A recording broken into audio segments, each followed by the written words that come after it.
If you ever come late again, I will destroy you! I own you, okay?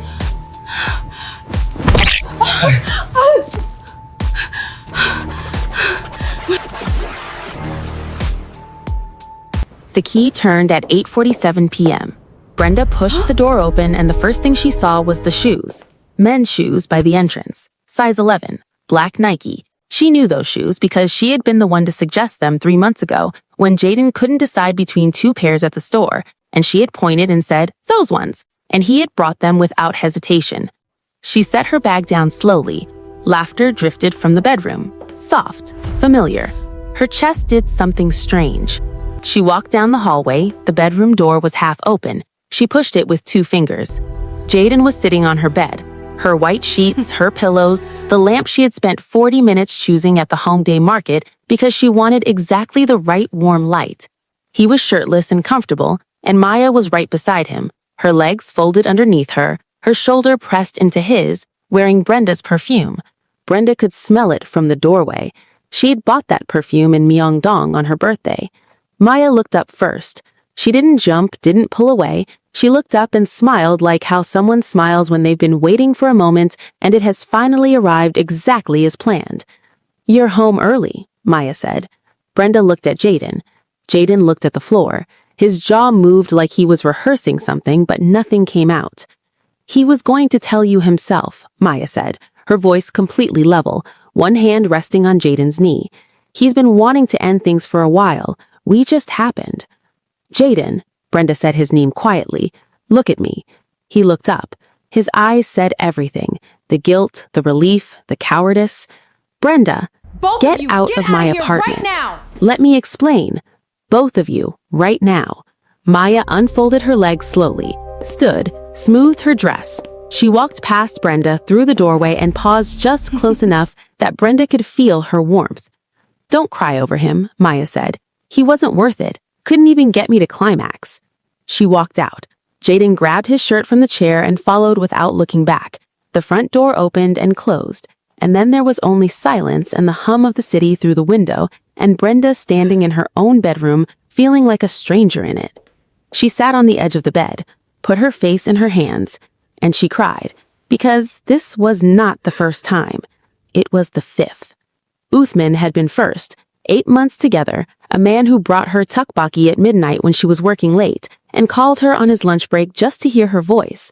Maya had visited for 1 weekend, and 3 weeks later, Uthman called with a voice that had already made its decision. "You said you were falling out of love with me." Brenda had gone completely still on the sofa. "I never said that." "She said you've been disconnected, that you told her you were embarrassed by me at your work dinner." "Uthman, she lied to you."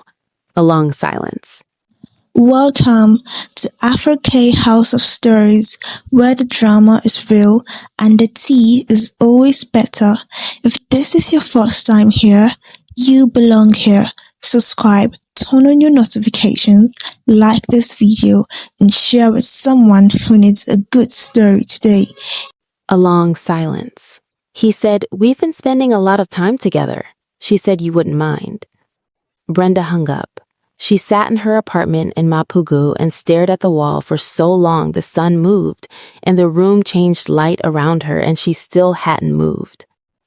Then Greg, a marketing director at a firm in Gangnam who made her laugh at things she never thought were funny and squeezed her hand whenever she was anxious like he could feel it before she said anything.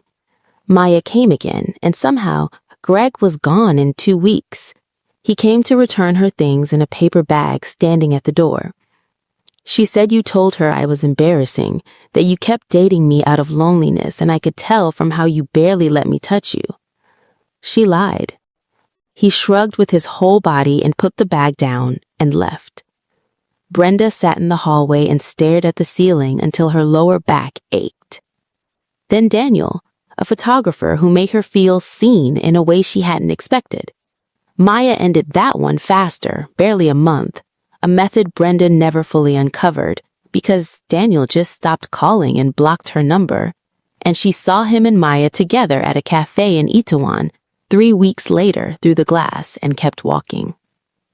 Then Sangho, a music producer in Hongdae who wore round glasses and made her a playlist every Sunday and cooked meals that made her close her eyes. She had been so careful with him, hadn't brought him to the apartment once, hadn't mentioned his name around Maya.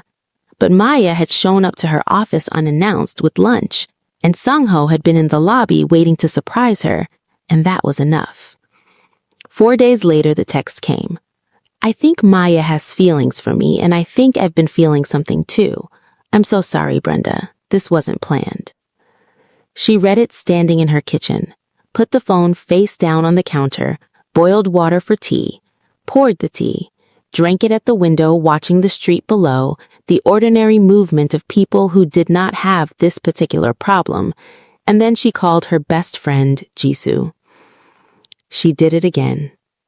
Jisoo's voice went flat immediately. Cut her off. She is family. She is destroying your life. She's the only family I have left. That was the truth that kept Brenda in place year after year. Their mother had died 3 years ago, a sudden thing, a Tuesday morning that became the worst day of both their lives. Before she died, she made Brenda promise, take care of your sister. She's difficult, but she needs you. Their father had chosen Brenda in every way that mattered. Better gifts, more attention, more presents, more pride. He looked at Maya like she was an obligation. He went to Brenda's university graduation and never attended anything of Maya's until he died too. Maya had been 17. Brenda had found her at the bathroom floor at midnight, drunk on soju, crying so hard she had passed the point of sound, just shaking silently with her back against the tub. You don't cut off a person you've held like that, even when they keep burning you. So when Maya appeared from where she had disappeared to, needing somewhere to stay, Brenda had said yes. When Maya needed a reference for an internship at Brenda's company, she had provided it. When Maya needed money for her first month's commute, Brenda had transferred it without being asked twice. She kept giving because giving was the only language she knew with Maya, and she kept hoping that one day Maya would understand what it cost. 3 days after the Jaden incident, Maya walked into the kitchen of their shared apartment at noon, scrolling her phone like the air was clean. There's a pop-up market in Insadong today, she said. We should go. Brenda looked up from the table. You want to go out? For the market. Food. Calm down. You are unbelievable. Maya put her phone down. Her voice shifted, just slightly, to the tone she used when she wanted to seem reasonable. Are we going to do this right now? 5 men, Maya. They weren't your men. They were my relationships. Relationships end. People make choices. I didn't hold a gun. You lied to Uthman and told him I was falling out of love. You spent a month in my house manipulating Greg. You showed up at my office and introduced yourself to saying ho when I specifically... Uthman said you were too controlling. Maya's voice was even, precise, like she had prepared for this conversation and was simply delivering findings. Greg said you were cold emotionally. Jaden said you worked so much he felt invisible and that you couldn't satisfy him in bed. I didn't steal those men, Brenda. You couldn't keep them. The kitchen went very quiet. Brenda's hands were flat on the table. I am your sister. Half. Maya's eyes were steady. Half sister, which means exactly half the obligation you keep acting like you owe me. How do you live with yourself? Something moved across Maya's face. You always had everything, Maya said, her voice dropping half a register. The apartment, the career, the men who actually tried, and Dad. He was my biological father, Brenda. Mine. He came to your graduation and didn't come to mine. He sent you money on your birthday. He sent you money when you started your job. He never once... She stopped, pressed her lips together. You've never thought about what that felt like. That is not my fault. I didn't say it was. Maya picked up her phone, walked to the door of the kitchen. I'm not going to apologize for wanting things. I've never had anyone hand me anything. She left. Brenda sat at the table for a long time. She understood the wound. She had always understood it. Understanding it is the thing that kept her from walking away. But understanding of fire doesn't mean you should stand in it. That same night, Maya sat alone at a bar in Hongdae, a glass of wine going warm in her hands, the music loud enough that nobody could see she wasn't having a good time. She was beautiful. She knew it. She had always known it. Men looked at her when she walked in. The bartender had smiled wider than necessary when he took her order. She had never had trouble getting attention. What she'd had trouble getting was something she couldn't name, something Brenda seemed to have without trying. People trusted Brenda, stayed with Brenda, chose Brenda in rooms where both of them were present. Their father had done it. And then men after men after men had done it too, chosen Brenda's steadiness over Maya's fire, until Maya had decided years ago that if she couldn't be chosen, she would simply take. She took a long sip of her wine. The glass stem bent slightly where she was gripping it. "Why her?" she said to nobody, quietly. Not a question anymore, just the things she said sometimes when she was tired. She paid her bill and went home. Brenda met Taewon on a Thursday at a gallery opening in Jangna that Jisoo had dragged her to. He was standing in front of a painting that Brenda thought was terrible, and she said so out loud to Jisoo and then realized the man beside her had heard her and was trying not to laugh. "I also think it's terrible," he said. His name was Taewon. He was a chef. He had soft eyes and a very calm way of speaking, the kind of person who moved through chaos slowly and made everything around him feel less urgent. On their second date, he had reached across the table and said, "You carry a lot, don't you?" without complaining. And Brenda had looked at him for a moment before she could trust herself to respond.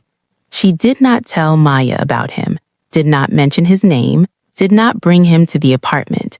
For 5 weeks, they existed only in restaurants and parks and long walks along the Han River at dusk. It was the most deliberately protected thing she had done in years. And then came the dinner. Taewon had reserved a table at a quiet restaurant in Yongsan. Candles, a menu she couldn't read entirely and didn't care because the food was extraordinary, and he was across the table smiling at her over his wine glass. 30 minutes in, she felt it. A tingle, her neck first. She reached up and scratched it absently. Then her arms. She shifted in her chair. The tingling spread and became burning, and then became the kind of itching that takes over every thought, insistence and everywhere. Her neck, her arms, her legs, her back, spreading like something unleashed. She dug her nails into her forearm under the table, pressed her knuckles to her collarbone. Her eyes were watering. "Brenda?" Taewon was watching her. "I'm fine, she scratched her wrist, her shoulder. "I don't know what—" People at nearby tables had turned to look. A woman whispered something to her husband. Taewon set down his glass. "Are you serious right now?" "I'm not doing this on purpose. Something is wrong with my skin." He put his napkin on the table. "I'll get the check." He drove her home mostly in silence, his jaw set, and when he stopped the car, he didn't turn off the engine. She got out. He pulled away. In her bathroom, she opened her body lotion and pressed a small amount to the inside of her wrist. 30 seconds. The burning started immediately. She smelled it, something synthetic under the familiar scent. Itching cream. She put the lotion down, sat on the cold bathroom tiles, did not cry, did not shake, did not go down the hallway and bang on Maya's door and scream. She sat with the feeling moving through her, the humiliation and the fury, and she let it settle into something harder and colder and more useful than anger. When she stood up and looked at herself in the mirror, her expression was calm, and she had already started to think. She had been Lee Min-sun's executive assistant for 2 years. 2 years of watching the real man operate behind the version he showed the world, the way his voice changed when someone inconvenienced him, the way he looked at women who challenged him in meetings, the HR complaint filed 9 months ago that had been absorbed and disappeared without consequence, his first wife who had left Seoul entirely, his second who had stopped attending company events and then quietly ceased to exist in his life, the intern who had resigned after 3 months and given no reason and left Korea within the week. Everyone in the company thought he was perfect, the CEO who had built his tech firm from nothing, who moved through rooms with the particular energy of a man who had never been told no and had stopped believing no was possible. Brenda knew what he was. She had been filing that knowledge carefully for 2 years. and Maya had been staring at him since her first week of the internship. Brenda had noticed the first day, Maya's eyes following him across the open office floor, watching him take his coffee, watching him speak in the glass-walled meeting room, watching him the way she normally does. Brenda saw it, said nothing, waited. She started staying 15 minutes after the morning briefings, asked him follow-up questions in the corridor, laughed at something he said in the elevator, and let her hand touch his arm briefly, just once, just enough. Let him walk her to the car park when she worked late, twice in 1 week. The second time, in the lift on the way down, she let the silence sit comfortably between them. She wasn't interested in him. The thought made her skin feel wrong, but she needed witnesses, and an office full of people trained to notice every small thing was exactly that.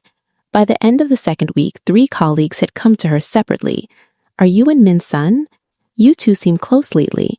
I saw him drop you off on Tuesday. Is something happening?" Brenda smiled each time and said nothing and let the question live. Maya heard every word.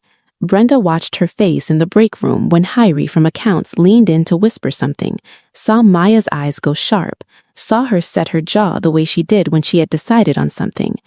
That evening at home, Maya was in the kitchen when Brenda came through the door. "You and the boss?" she said immediately. Brenda looked up. "Sorry? Are you seeing Min's son? Why do you ask?" Maya watched her for a long moment. Her eyes moved across Brenda's face, looking for something to confirm what she'd heard. "No reason," she said finally. She went to her room. An hour later, Brenda heard her laughing on the phone, voice low and deliberate, the way she laughed when she was performing confidence for someone she wanted to impress. Brenda sat at her desk and opened her laptop and felt nothing except the quiet satisfaction of a plan moving exactly as intended. Maya moved fast. Designer dresses she charged to a credit card she'd been avoiding, long lunches extended past the hour, private messages that she typed and deleted and retyped.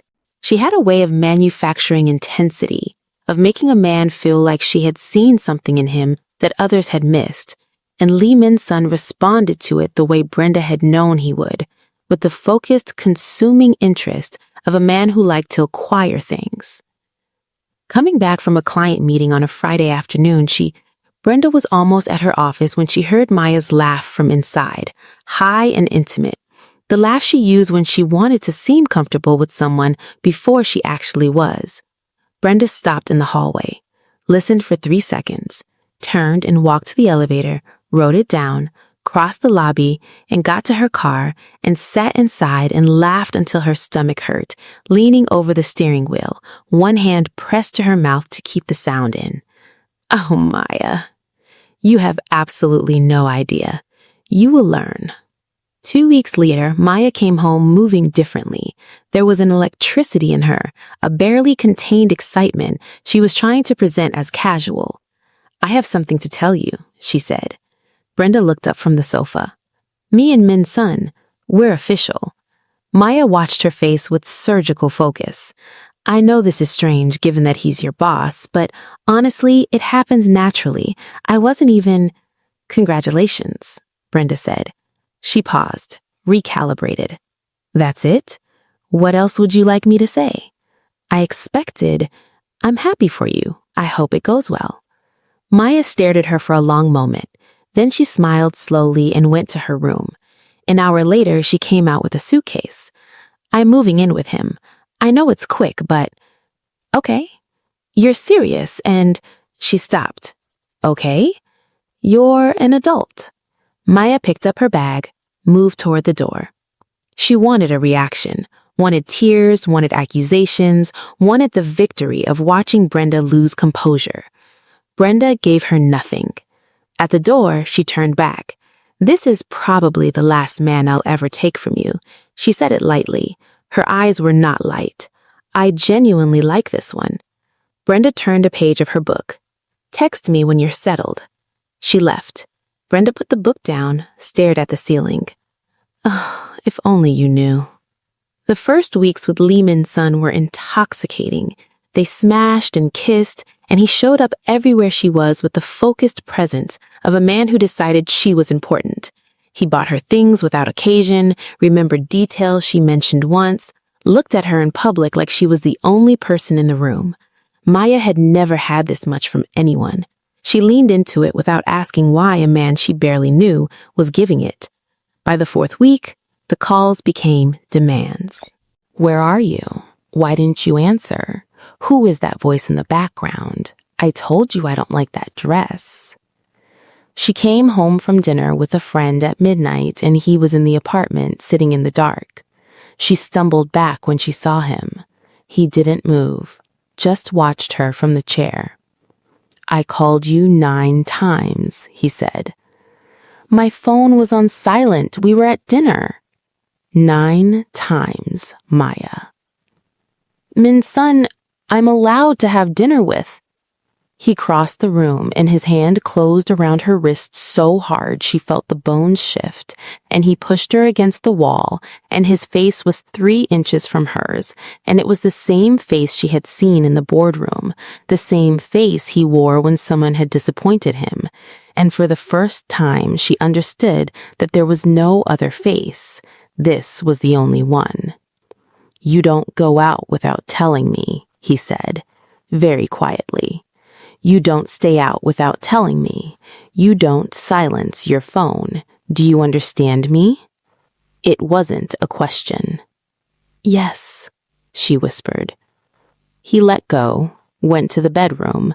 She heard him pour water in the kitchen, heard the television come on, heard the ordinary sounds of an evening as though nothing had happened, and she stood against the wall in the dark hallway with her wrists throbbing and understood with horrible clarity that she was in trouble. She told herself it was once. She was wrong. A week later, she made a joke at dinner about a waiter being charming, and Lee Min-sun went still. He said nothing. He smiled at the waiter. He paid the bill. He spoke pleasantly all the way home. Inside the apartment, he closed the door, put the key in his jacket pocket, turned to her, and hit her hard enough she sat down on the floor. She sat there, blinking. He stepped over her and went to make tea. The methodical normalcy of it was the worst part, not the rage she could have understood, the calmness, the order of it. The sense that this was a system he had operated before and would operate again without raising his heart rate. She tried to leave twice. First time, she packed a bag while he was in a meeting, got to the lobby. The security guard, a man who had always been friendly with her, who she'd brought birthday cake for once, called him. Lee Min-sun appeared in the lobby in 4 minutes. He smiled at the security guard, took her bag, put his hand on her lower back the way a dangerous man does, and walked her to the elevator, and when the doors closed, he stood behind her and said nothing, and his silence was louder than anything he could have said. Second time she went to a university friend's apartment in Mappa without telling him. Her friend let her in, made tea, and Maya was sitting on the floor telling her everything when the knock came at the door. Her friend opened it because he was standing there with flowers, calm and charming and apologetic. He sat in her friend's living room and told a story about being worried, and the friend softened, and when they left, Maya sat in the passenger seat staring through the windshield, and he drove without speaking until they reached his building, and then said without looking at her, "If you leave again, I will make sure you have no one to go to." She believed him, so she did the only thing she had left. She walked into Brenda's office on a Wednesday afternoon without calling ahead.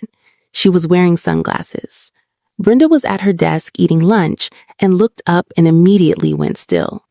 "Close the door," Brenda said. Maya sat down across from her, took off the sunglasses. Brenda looked at the bruising under her left eye, the cut into her temple, the way she was holding her ribs when she sat down. She said nothing for a moment. Then she stood, locked the office door, came back and sat. "Tell me everything." Maya talked for 40 minutes. She talked about the wrist and the wall and the dinner and the locked door and the security guard and the friend and all the small daily cruelties between the large ones. She talked without stopping, without performing, without the layer of bravado she put on everything, just talked in a flat, exhausted voice until she ran out of words. Brenda listened without interrupting. When Maya finished, the office was quiet. "I need you to go back," Brenda said. Maya looked up sharply. I need you to go back to the apartment and act normally. Don't fight him. Don't provoke him. Don't try to leave again. Brenda, you don't understand what You chose him, Brenda. You got yourself into this, and I understand exactly what he is. Brenda's voice was calm and absolute. I have understood it for 2 years. She had seen what he did to his previous women behind closed offices. She set the trap for Maya so she could learn, but she isn't about to allow her sister to die. She had a plan. You should learn from this, Maya. I really hope you learned your lesson. 3 days, Brenda continued. Can you do 3 days? A long moment. Yes, Maya said. Brenda had been working with a private investigator named Park Sung-jae for 7 months. It had started as background research, something she'd initiated quietly after the second HR complaint was buried, after she'd overheard a conversation in the car park she wasn't supposed to hear. Sung-jae had found things methodically, piece by piece, building a picture that grew darker the more complete it became. The clearest piece was a woman named Yuna, 22 years old, a junior developer who had attended a private company dinner 14 months ago. She had checked into a hotel suite registered to Lee Min-sun's personal account that evening. She died in that suite. The official report said cardiac event. There was no toxicology detail in the public record. The case was handled by a detective who retired unexpectedly 3 months later with a new apartment in Busan. But the hotel's night security manager had transferred to a property in Incheon and had not been paid enough to stay silent forever. Sung-jae found him. The statement took 3 sessions. When it was complete, notarized and recorded, Sung-jae also delivered the call records placing Lee Min-sun at the hotel at the time of death, contradicting the alibi that had been provided to investigators. Brenda had been in contact with a detective named Kang at the Mampo district office for 2 months. He had been building parallel to her. He had been waiting for exactly what she now had. She delivered everything on a Thursday morning. Kang looked at the file for a long time. Then he looked at her. This is enough, he said. Thursday night, Maya in the apartment with Lee Min-sun. He had been calm all week, which was its own kind of terror, because calm always preceded something. She was on the sofa. He was at his desk. The apartment was very quiet. At 9:15, her phone lit up with a text. She angled it away from him. Go upstairs. Now. She stood. I'm getting water. She walked to the kitchen, through the kitchen to the staircase, got her foot on the first step, and then the world came apart. The front door came off its frame with a sound like a gunshot, and officers poured in from every direction at once. 6, 8, 12 of them, moving fast and precise, blue vests, flashlights sweeping the apartment, voices overlapping. Lee Min-sun, hands where I can see them, now. Maya pressed herself against the staircase wall and looked through the glass railing. He stood slowly, turned around, put his hands up. His face was terrifyingly composed, the face of a man who had always known there was a version of his life where this moment came. He had just chosen to believe it wouldn't. They put his hands behind his back, read his rights, walked him through his own front door. Brenda was on the street outside. He saw her when they brought him through the lobby. He looked at her and she looked back at him, and the understanding moved across his face slowly, the way a tide comes in. She saw him understand that she had known what he was from the beginning, that she had placed her sister deliberately, that the last move had been hers. She didn't smile, watched them put him in the car. Then she ran back inside, past officers still moving through the apartment, up the staircase, to where Maya was sitting against the wall with her knees pulled to her chest, shaking so hard her teeth were nearly clicking. Brenda sat beside her and put both arms around her. Maya grabbed her and held on with the grip of someone drowning and cried. Not the tears she had always used as tools, not the performance of feeling, but the ugly, helpless kind that comes when a person has been stripped of every layer of protection they built and has nothing left but the truth of themselves, which is sometimes the worst kind of naked. I'm sorry, she kept saying into Brenda's shoulder. I'm sorry, I'm so sorry, Brenda, I'm so sorry. Brenda held her tighter. 6 days in the hospital, cracked rib, bruising across her arms and back and the left side of her face, a laceration near a temple from something Maya described haltingly on the second day as an incident with a glass door that Brenda understood was not an accident with the door. Brenda was there every day. On the 4th day, Jisoo came, stood in the doorway of the hospital room, looked at Maya in the bed, and then looked at Brenda and said, "You're a different species from me," and sat down in the chair by the window without another word about it. On the 6th day, when Maya could sit up without wincing, Brenda pulled her chair close. "When you're discharged, I want you to go, out of Seoul, far." She kept her voice even. "His lawyers are already fighting the charges, and he has connections in this city everywhere. You need to be somewhere he cannot reach you easily, and somewhere you can breathe and figure out who you are." Maya looked at her hands. "Is that the only reason?" Brenda was quiet for a moment. "I forgive you," she said. "I mean that genuinely. The itching cream, all of it." She paused. "But forgiveness doesn't rebuild something. You and I need time and distance, and you need to go somewhere and be a person without competing with me, without taking from me. Just be yourself and figure out what that is." Maya's jaw tightened. Her eyes filled. "Okay," she said. She had definitely learned her lesson. The man she snatched abused her till she knew nothing but fear. Just that. Discharge day was a bright, cold morning. After a week, Brenda drove her to Incheon Airport. They didn't talk much. Maya slept for the first hour, and when she woke, she watched the highway moving past the window with a face Brenda had never seen on her before. Quieter, stripped of the performance of it. At the departure's drop-off, Brenda lifted the suitcase from the boot. They stood on the pavement. Maya stepped forward and hugged her. A real hug, both arms, face pressed into Brenda's shoulder, the full weight of her. "I'm going to do better," she said. Brenda nodded. "I know." Maya pulled back, picked up her case, walked through the sliding doors without looking back.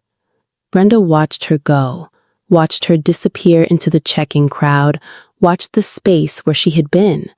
She exhaled slowly, let it all out all the way. She turned around, and Junho was leaning against the car. He had this way of standing, relaxed and unhurried, like time was not a pressure. He was a graphic designer who sent her voice notes instead of texts because he said typing couldn't carry tone properly, who had too many opinions about which Seoul neighborhoods had the best street food, who had met her 4 months ago at a cafe in Sinchon when she had been sitting with a cold coffee and her phone in her hand and her shoulders up around her ears, and he had slid into the seat across from her and said, "Whatever it is, it'll still be there in an hour. Let me get you something hot." Maya had never looked at him. Not once in all the weeks she had been in the apartment had she looked at him properly. He wasn't a CEO, wasn't a power figure, wasn't the kind of man who set off the specific hunger in her. He was just a man who had been consistently, quietly, stubbornly present, and who looked at Brenda like she was the most interesting person he had ever encountered.